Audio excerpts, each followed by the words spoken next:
There were great expectations from Griezmann after a move from Atletico Madrid to Barcelona for 120 million, and he is nowhere near what a 120 million euro player should be. But why exactly has this happened in his case? In this video, we'll take a look at it. When assessing Griezmann, we'll combine the tactical factors with the statistical factors and the off-pitch interpersonal issues. So far this season, Griezmann has struggled with 8 goals and 4 assists. But why is that? Let's start with the positional factor. Before coming to Barcelona, it was no secret that Griezmann thrived in mainly a few positions, that's being playing up front either as a 2 where he would be the mobile floater or as a sole forward.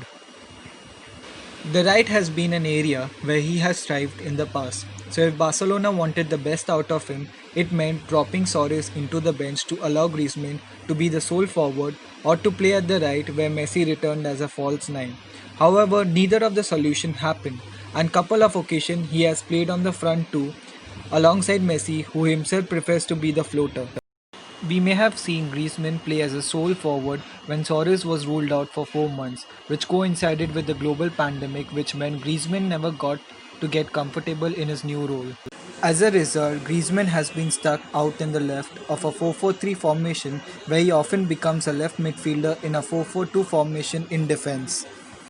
And his defensive contribution has been outstanding this season, being disciplined to return in his position. But worryingly, he now makes more tackles and clearance, showing that he operates far from the goal. One of the reasons is that both his forward partners, Messi and Suarez, is 33. As a result, they do not have the mobility to contribute defensively. So Griezmann, their only high mobile forward, is sacrificed to help form the four in the midfield and help make up for the defensive contribution.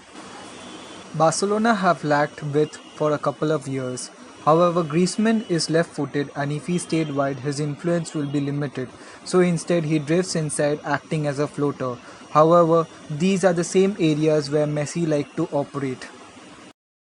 As a result, his effectiveness in front of goal is far low with less shots on target, key passes and average passes per game.